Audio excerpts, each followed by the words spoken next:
Start.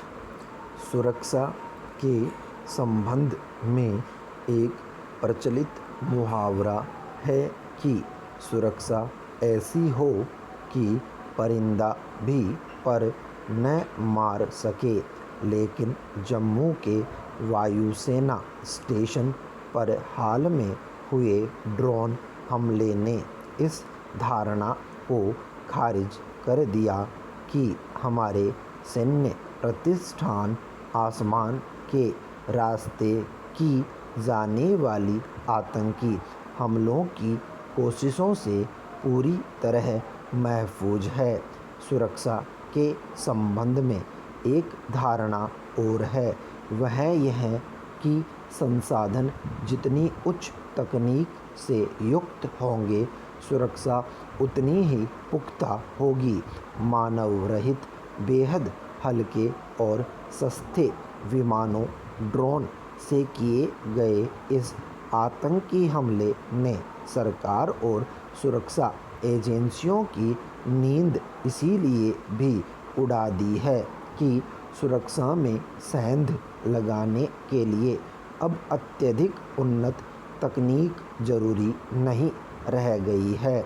आतंकियों ने सेना की महंगी लागत वाले उपायों को बेहद कम लागत वाले हल्के ड्रोनों से विस्फोटक गिरा कर साबित कर दिया कि सुरक्षा में सेंध लगाने के लिए ऊंची लागत के इंतजामों की ज़रूरत नहीं है। देश में पहली बार ड्रोन को हथियार बनाकर किए गए इस आतंकी हमले से सरकार और सेना का चौकन्ना हो जाना स्वाभाविक है, पर अहम सवाल यह है कि क्या हमारे पास इस किस्म की आतंकी घुसपैठ का कोई तोड़ है पैरा। अगर आतंकी ड्रोन का इस्तेमाल कर पाने में कामयाब हो रहे हैं, तो यह उनके हाथों में परमाणु बम पड़ जाने से कम नहीं है। दशकों से पूरी दुनिया डर्टी बम नामक जुमले का इस्तेमाल करती आई है। कहा जाता रहा है कि अगर आतंकी संगठन जोड़ तोड़ करके कहीं से खराब किस्म का यूरेनियम और तकनीक चुराकर कम ताकत वाला बम बना लेते हैं, तो इससे पूरी दुनिया की सुरक्षा को खतरा पैदा हो सकता है।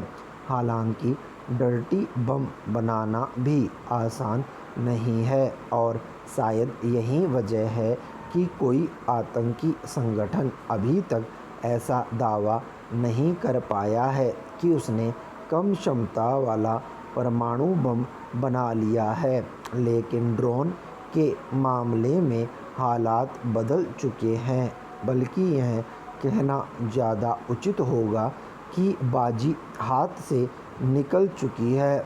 ड्रोन का इस्तेमाल कर सुरक्षा में सेंध लगाई जा सकती है, यह अब हमारे देश में भी साबित हो चुका है पैरा। यह सही है कि कोई भी जंग सबसे पहले मनोवैज्ञानिक और कूटनीतिक स्तर पर लड़ी जाती है। अब किसी युद्ध से पूर्व आजमाए जाने वाली रणनीतियाँ कारगर नहीं होती है और किसी मसले पर वास्तविक जंग की नौबत आ जाती है तो उसमें जंगी जहाज़ों, युद्धपोतों, तोप, बम, मिसाइलों आदि का इस्तेमाल होता है। लेकिन इधर कुछ समय से हथियारों की इस सूची में ड्रोन एक अनिवार्यता बन गए हैं। जरूरी नहीं कि युद्ध दुश्मन देशों की सेनाओं के बीच हो, आतंकवाद से लोहा लेने के लिए भी ऐसी ही युद्धक तैयारियों की ज़रूरत पड़ती है। लेकिन यहाँ अहम सवाल यह है कि क्या ड्रोन वास्तव में किसी जंग में इतने मददगार साबित हो सकते हैं कि वे युद्ध का स्वरूप ही बदल डालें, और क्या इनकी मदद से सैनिकों की क्षति कम की जा सकती है और जीत का वह उद्देश्य हासिल किया जा सकता है जिसके लिए युद्ध लड़ा जाता है। अभी यह तो कहा जा सकता है कि जम्मू वायुसेना स्टेशन पर ड्रोन से किया गया आतंकी हमला नुकसान भले ज़्यादा न कर पाया हो, लेकिन यह बेहद गंभीर घटना है।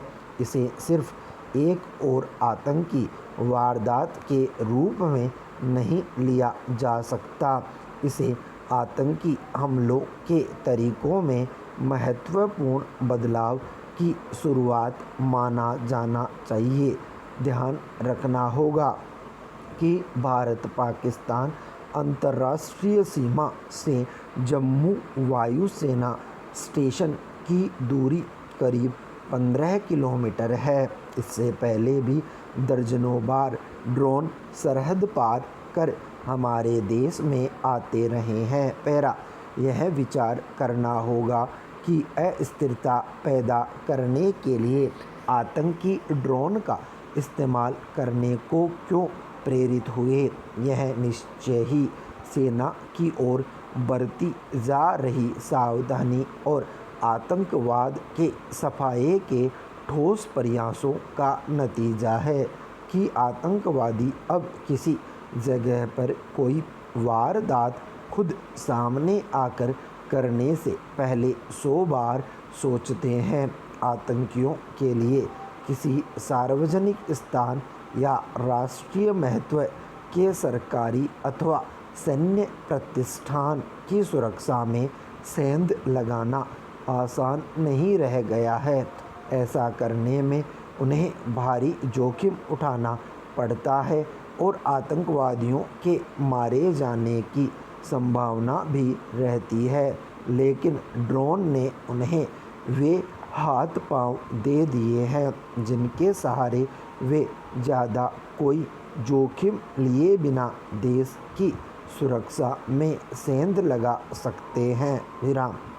नई स्थितियों के मुताबिक अब किसी स्थान को आतंकियों के दायरे से बाहर नहीं माना जा सकता। इससे भी इनकार नहीं किया जा सकता है कि ड्रोन भारतीय सीमा के अंदर से ही संचालित किए जा रहे हो। आतंकी संगठनों के लिए ड्रोन का इस्तेमाल कई मायनों में सुविधाजनक हो गया है। ड्रोन के जरिए देश के अंदर छोटे छोटे आतंकी समूहों के जरिए भी हमले करवाए जा सकते हैं। इसमें वारदात को अंजाम देने वाले आतंकियों के मारे या पकड़े जाने का डर नहीं होता है। आतंकी संगठन अब से करीब 2.5 दशक पहले से मानव रहित विमानों से दहशत फैलाने के बारे में सोचते रहे हैं। एक तथ्य के मुताबिक एक जापानी आतंकी समूह ने 25 साल पहले ड्रोन के जरिए सरीन गैस फैलाने की योजना बनाई थी। मध्य पूर्व देशों में मौजूद आतंकी समूह भी ड्रोन के जरिए हमलों को अंजाम दे चुके हैं। दावा है कि ड्रोन से ऐसा पहला सफल आतंकी हमला 2013 में किया गया था। तब शिया आतंकी समूह हिजबुल्लाह ने ईरान के दिए ड्रोन का इस्तेमाल करते हुए सीरिया के ठिकानों पर विस्फोटक गिराए थे। वर्ष 2018 में सीरिया के कहामिम वायु सेना अड्डे पर ड्रोन हमले किए गए थे। उसी वर्ष अगस्त में वेनेजुएला के राष्ट्रपति को ड्रोन से निशाना बनाया गया। 2 ड्रोन की मदद से उस जगह पर विस्फोट गिराए गए जहां राष्ट्रपति भाषण दे रहे थे। बीते 10 वर्षों में सीरिया में ड्रोन से कई हमले किए गए। आतंकी संगठन इस्लामिक स्टेट ने इराक और सीरिया में छोटे ड्रोन का जमकर इस्तेमाल किया। मोसुल की लड़ाई के दौरान कई ड्रोन के जरिए इराकी सैनिकों पर इस्लामिक स्टेट ने हथगोलों की वर्षा की थी। सऊदी अरब पर हूती विद्रोहियों ने ड्रोन से अनगिनत हमले कर उसकी नाक में दम कर रखा है। पैरा, जहां तक आतंकियों के भेजे ड्रोन से मुकाबले का सवाल है तो इस मामले में भारतीय सेना छोटे आकार के कुछ इजरायली ड्रोन स्मेश 200 प्लस का आयात कर रही है। इन्हें बंदूकों या राइफलों पर लगाया जा सकता है। इनसे हमलावर छोटे ड्रोन को दिन या रात में निशाना बनाया जा सकता है, मगर फिलहाल भारत ऐसे खतरों से निपटने में पूरी तरह सक्षम नहीं है। कहने को तो हमारी सेना के पास बेहद आधुनिक राडार और मिसाइलों वाली रक्षा प्रणालियां हैं, लेकिन इन प्रबंधों से सिर्फ बड़े ड्रोन का ही मुकाबला किया जा सकता है। फिलहाल जो कुछ किया जाएगा वह इस मामले में मिली हार की हताशा से बाहर आने का उपक्रम होगा, लेकिन इस घटना से सबक लेकर यदि बेहद कड़े प्रबंध किए जाते हैं और आतंकी मंसूबों को धराशायी किया जाता है तो भी यह राहत की बात होगी।